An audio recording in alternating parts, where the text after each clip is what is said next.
क्या आने वाले सालों में बीजेपी से मुकाबला करने के लिए क्षेत्रीय पार्टियों और उनके नेताओं को राहुल गांधी और कांग्रेस के साथ आना ही होगा? क्या राहुल गांधी जो कहेंगे उसी रणनीति के मुताबिक चलना होगा, या फिर सभी क्षेत्रीय दल अपने राजनीतिक अस्तित्व को बचाए रखने के लिए एक दिन अपनी पार्टियों का कांग्रेस में विलय करने पर मजबूर हो जाएंगे? दोस्तों, इस सवाल मैं इसलिए कर रहा हूं क्योंकि चंद दिनों पहले एक ऐसी भविष्यवाणी की गई जिसने देश की राजनीति को लेकर कई बड़े संकेत दे दिए।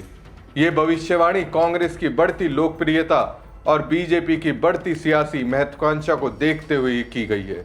नमस्कार दोस्तों, मैं हूं परवीन सानी। दोस्तों, मैंने जो सवाल आपसे किए उसकी बुनियाद एनसीपी शरद के चीफ शरद पवार के उस बयान पर है और साथ ही उन 5 राज्यों के विधानसभा चुनाव पर भी है जहां जिस तरह से क्षेत्रीय पार्टियां सत्ता से बेदखल हुई और जिसमें राहुल गांधी और कांग्रेस ने जो भूमिका निभाई उसे देखकर लगता है कि शरद पवार का बयान यूं ही नहीं आया। विचारधारा की लड़ाई है और दो ही विचारधारा इस देश में लड़ती है। राजनीतिक दो ही विचारधारा है, एक आरएसएस की नफरत की, बंटवारे की, दूसरी कांग्रेस पार्टी की मोहब्बत की, एकता की विचारधारा। आप देख लेना, बाकी सारी की सारी पार्टियां इनके सामने नहीं खड़ी हो पाएंगी, एक नहीं हो पाएगी और अंत में सिर्फ कांग्रेस पार्टी खड़ी होगी और कांग्रेस पार्टी इनको हराएगी।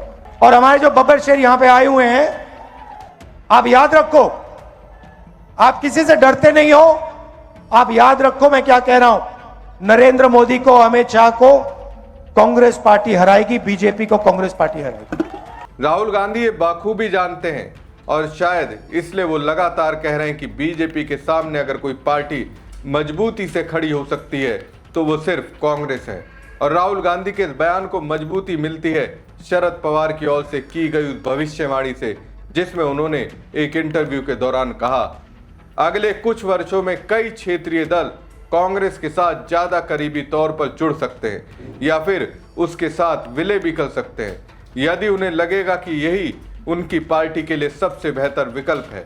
जब शरद पवार से पूछा गया कि उनकी अपनी पार्टी भी ऐसा कर सकती है तो उन्होंने जवाब दिया, मुझे कांग्रेस और मेरी पार्टी के बीच कोई खास अंतर नहीं दिखता क्योंकि दोनों गांधी नेहरू की विचारधारा से जुड़े हुए हैं। अब दोस्तों, कहने वाले कहेंगे कि शरद पवार की उम्र हो चुकी है इसलिए वो इस तरह के बयान दे रहे हैं, लेकिन अनुभव का क्या करेंगे? राजनीति में दशकों का जो अनुभव शरद पवार के पास है वो किसी किताब से नहीं आया, वो जमीन की राजनीति से आया है और शायद इसी अनुभव के आधार पर वो ये बात कह रहे हैं। क्योंकि अगर सच पूछा जाए तो आज क्षेत्रीय पार्टियों की वो चमक आखिर बची ही कहाँ है? अब जब मैं चमक फीकी होने की बात कर रहा हूँ तो इसका मतलब ये बिल्कुल नहीं है कि उनके वोटर्स खत्म हो गए हैं, वोटर्स आज भी हैं। लेकिन आज के चुनावी तंत्र में क्या कोई क्षेत्रीय पार्टी अकेले बीजेपी का मुकाबला कर सकती है? अगर कर सकती तो क्या पश्चिम बंगाल में ममता बनर्जी को इतनी बड़ी चुनौती मिलती? क्या तमिलनाडु में स्टैलिन की सत्ता पर सवाल उठते? क्या बिहार में आरजेडी की स्थिति बीजेपी के सामने कमजोर दिखाई देती? क्या महाराष्ट्र में उद्धव ठाकरे की शिवसेना और शरद पवार की एनसीपी 2 हिस्सों में बंटती? यहां तक कि बीजेपी के सहयोगी दलों की हालत भी क्या आज मजबूत दिखती है? जरा नीतीश कुमार को देख लीजिए, एकनाथ शिंदे को देख लीजिए, अजीत पवार की पार्टी को देख लीजिए। ये पार्टियां भले ही अपने अलग अस्तित्व की बात करती हों, लेकिन क्या फैसले वास्तव में वही हो रहे हैं जो ये पार्टियां चाहती हैं या फिर वही हो रहा है जो बीजेपी चाहती है? अगर ऐसा नहीं है तो सिर्फ 4 महीने के भीतर नीतीश कुमार को मुख्यमंत्री पद छोड़कर राज्यसभा क्यों जाना पड़ा? अगर ऐसा नहीं है तो जिस एकनाथ शिंदे के नेतृत्व में महाराष्ट्र विधानसभा चुनाव लड़ा गया उन्हें आखिर डिप्टी सीएम पद से ही क्यों संतोष करना पड़ा? अगर ऐसा नहीं है तो महाराष्ट्र में जिस वित्त मंत्रालय को एनसीपी लंबे समय तक संभालती रही वो मंत्रालय बाद में एनसीपी के पास क्यों नहीं रहा? अभी की ही बात ले लीजिए, अजीत पवार के बेहद करीबी नेता को उन्हीं की बनाई पार्टी में ऐसी स्थिति का सामना करना पड़ा कि उन्हें मदद के लिए शरद पवार के पास जाना पड़ा। एनसीपी प्रदेश अध्यक्ष सुनील तटकरे और एनसीपी एसपी प्रमुख शरद पवार के बीच एक गुप्त मुलाकात हुई। सिल्वर ओक पर हुई इस बैठक के बाद राजनीतिक गलियारों में चर्चा तेज है। क्या महाराष्ट्र में कोई नया गठबंधन अकाल ले रहा है या फिर ये किसी बड़ी बगावत की हाट है? और ऐसी चर्चाएं इसलिए भी हो रही हैं क्योंकि आरोप लग रहे हैं कि अजीत पवार की एनसीपी में पर्दे के पीछे बीजेपी का हस्तक्षेप बढ़ता जा रहा है। दोस्तों, रोहित पवार ने दावा किया है कि एनसीपी के 22 विधायक बीजेपी में शामिल हो सकते हैं।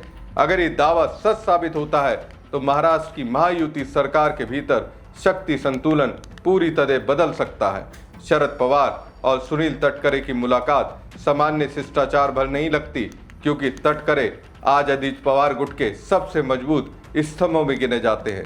ऐसे में उनका शरद पवार के पास जाना साफ संकेत देता है कि अजीत पवार गुट के भीतर सब कुछ ठीक नहीं है। और अगर रोहित पवार का 22 विधायकों वाला दावा सच निकलता है तो इसका मतलब साफ है, विधायक अपने राजनीतिक भविष्य को लेकर असुरक्षित महसूस कर रहे हैं। और यही वो स्थिति है जिसकी तरफ शरद पवार अपनी भविष्यवाणी के जरिए देश को पहले ही आगाह कर चुके हैं। दोस्तों, तमिलनाडु की राजनीति को ही देख लीजिए। अगर राहुल गांधी ने पहल नहीं की होती तो क्या विजय मुख्यमंत्री बन पाते? क्या तमिलनाडु में टीवीके की सरकार बन पाती? राहुल गांधी ने पहल की, विपक्षी दलों को साथ लाने की कोशिश की, उन्हें एक मंच पर लाकर खड़ा किया और उसी का परिणाम है कि आज तमिलनाडु में विजय की सरकार है। वरना हालात ऐसे भी हो सकते थे कि विजय की पार्टी राजनीतिक तौर पर कहीं की नहीं रहती। मेरा मानना है कि बीजेपी को तभी मात दी जा सकती है जब क्षेत्रीय पार्टियां कांग्रेस को बड़े भाई की भूमिका में स्वीकार करें। और अगर ऐसा नहीं हुआ तो फिर बिहार, बंगाल और तमिलनाडु में जो हुआ वैसा ही राजनीतिक परिणाम भुगतने के लिए तैयार रहना होगा। दोस्तों, अगर पूरे घटनाक्रम को एक साथ जोड़कर देखा जाए तो तस्वीर काफी हद तक साफ नजर आने लगती है। शरद पवार जैसे नेता यूं ही कोई बात नहीं कहते, खासकर तब जब उन्होंने अपनी पूरी जिंदगी गठबंधन की राजनीति, सत्ता के उतार चढ़ाव और दलों के बनने बिगड़ने के बेहद करीब से देखा हो। जब शरद पवार ये कहते हैं कि आने वाले वर्षों में कई क्षेत्रीय दल कांग्रेस के ज्यादा करीब आ सकते हैं या फिर जरूरत पड़ने पर उसके साथ विलय तक कर सकते हैं, तो ये सिर्फ एक बयान नहीं है, ये उस बदलती हुई राजनीति का संकेत है जो धीरे धीरे जमीन पर आकार ले रहा है। और अगर इस पूरी तस्वीर के दूसरे पहलू को देखें तो वहां राहुल गांधी नजर आते हैं। राहुल गांधी पिछले कुछ वर्षों से लगातार एक ऐसी राजनीति पर काम कर रहे हैं जिसमें कांग्रेस सिर्फ अपनी लड़ाई नहीं लड़ रही बल्कि विपक्ष की धुरी बनने की कोशिश कर रही है। राहुल गांधी ये समझ चुके हैं कि बीजेपी जैसी विशाल और संसाधन संपन्न पार्टी को अकेले अकेले लड़कर हराना आसान नहीं है। और शायद यही वजह है कि वो लगातार विपक्षी दलों को एक मंच पर लाने, साझा रणनीति बनाने और राजनीतिक अहंकार से ऊपर उठने की बात करते रहे हैं। तमिलनाडु से लेकर महाराष्ट्र और बिहार तक अगर घटनाओं को गौर से देखें तो एक पैटर्न साफ दिखाई देता है। जहां विपक्ष बटा वहां बीजेपी मजबूत हुई और जहां विपक्ष ने एकजुटता दिखाई वहां मुकाबला बराबरी का बना। यही वजह है कि राहुल गांधी सिर्फ कांग्रेस के नेता नहीं बल्कि विपक्षी राजनीति के केंद्र में खुद को स्थापित करने की कोशिश करते नजर आ रहे हैं। वहीं दूसरी तरफ शरद पवार जैसे अनुभवी नेता शायद आने वाले समय की राजनीतिक दिशा को पहले ही भाप चुके हैं। उन्हें पता है कि अब सिर्फ क्षेत्रीय पहचान, जातीय समीकरण या स्थानीय करिश्मा चुनाव जिताने के लिए काफी नहीं होगा।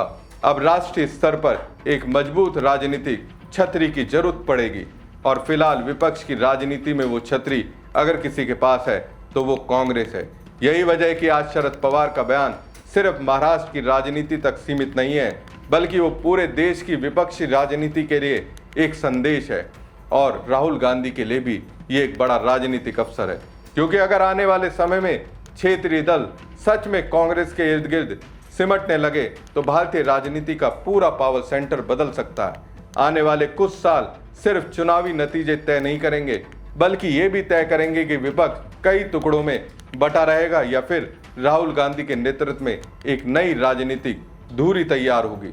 और अगर ऐसा हुआ तो देश की राजनीति का अगला अध्याय बेहद दिलचस्प होने वाला है। हमारी खबर आपको कैसी लगी कमेंट बॉक्स में कमेंट करके जरूर बताएं। साथ ही पेज को ज़्यादा से ज़्यादा लाइक और शेयर कीजिएगा। धन्यवाद।